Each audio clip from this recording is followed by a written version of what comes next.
मैं मनता मन मारि रे, नान्हा करि करि पीस। तब सुख पावै सुंदरी, ब्रह्म झलकै शीस। मैं मनता मन, मदमत्त हाथी रूपी मन को मारि रे, मारो। कबीर जीवों को संबोधित करते हैं कि जो मन मतवाला हाथी हो गया है, उसे मारो, नियंत्रण में करो। नान्हा करी करी पीस, छोटे छोटे टुकड़े में उसे पीस डालो। जब कोई किसी पर बहुत अधिक नाराज होता है तो कहता है कि तुमको पीस कर पी जाएंगे, अर्थात उसको पूरी तरह वो रौंद देना चाहता है। कबीर का आशय यह है कि पूरी तरह से मन को वश में कर लो। वह मन जो मतवाले हाथी की तरह से विषय वासनाओं की ओर, सांसारिक आसक्तियों की ओर दौड़ रहा है, उस मन को पूरी तरह से वश में कर लो। उसकी सांसारिक आसक्तियों को, विषय वासनाओं की ओर उसकी दौड़ को समाप्त कर दो। तब सुख पावे सुंदरी, ब्रह्म झलकै शीस। अगर ऐसा हो गया, अगर इस तरह से मन पर नियंत्रण स्थापित हो गया, अगर इस तरह से मन स्थिर नियंत्रित हो गया, तब सुख पावे सुंदरी, तब जीवात्मा आनंदित होगी, उसे सुख प्राप्त होगा। किसका सुख? परमात्मा से मिलन का सुख। ब्रह्म झलकै शीस, शीस में ब्रह्म झलकने लगेगा, शीस में ब्रह्म का साक्षात्कार हो जाएगा। यहाँ शीस का आशय शून्य शिखर सहस्रार चक्र से है।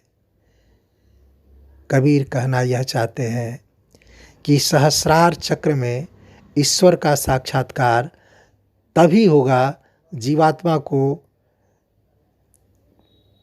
ईश्वर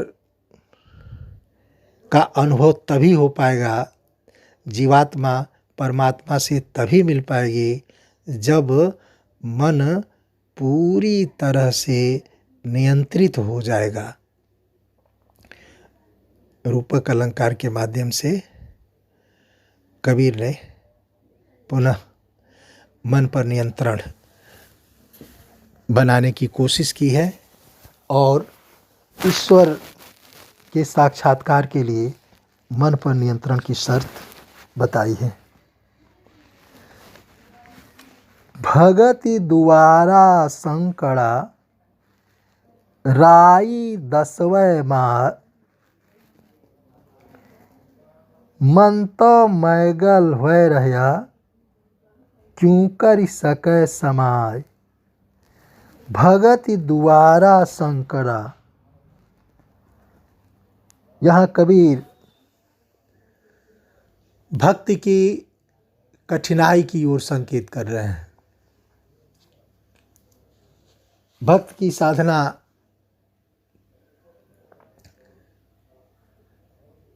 भी कुछ शर्तों की मांग करती है। वह सबके लिए संभव नहीं है।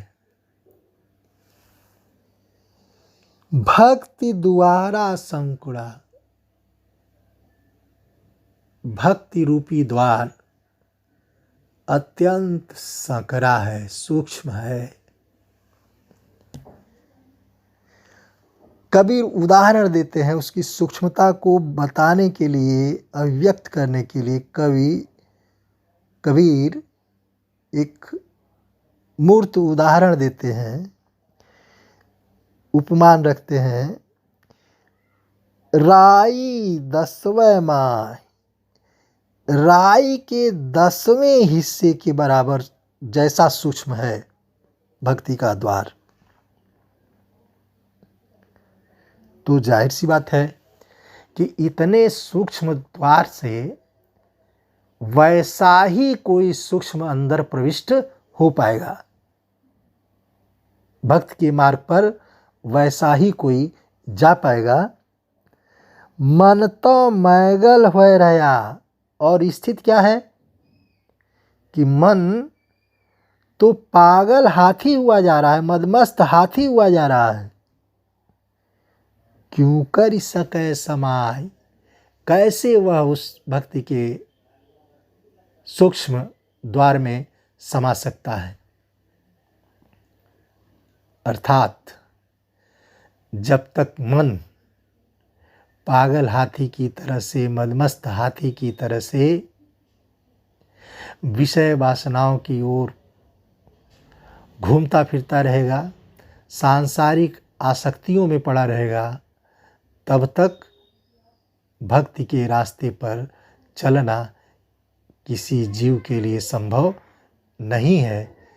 भक्ति के रास्ते पर तभी चला जा सकता है जब मन भी सूक्ष्म हो जाए, सांसारिक विषय वासनाओं, सांसारिक आकर्षणों से विमुख हो जाए।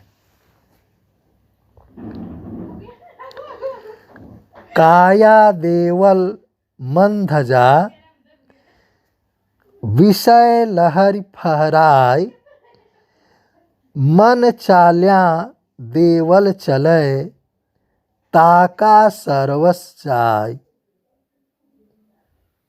यहाँ भी रूपक अलंकार के माध्यम से कबीर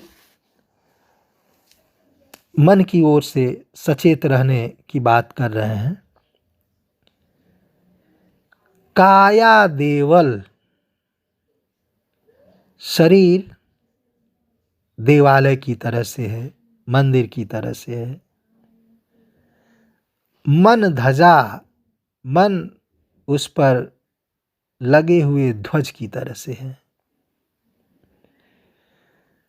विषय लहरी फहराए, और जैसे ध्वज हवा के वेग से फहराता रहता है, वैसे ही मन विषय वासनाओं के प्रभाव में, विषय वासनाओं के आकर्षण में डगमगाता रहता है। मन रूपी ध्वज विषय वासना रूपी हवा से लहराता रहता है।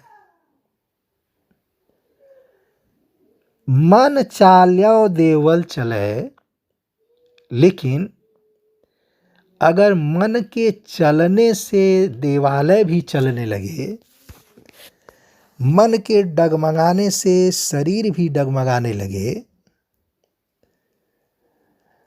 मन के इशारे पर अगर शरीर भी दौड़ने लगे, मन के अनुसार अगर शरीर भी क्रिया करने लगे, कबीर कहते हैं ताका सर्वस्याय, उस व्यक्ति का सर्वस्व समाप्त हो सकता है, विनष्ट हो सकता है। अर्थात कबीर का संदेश यह है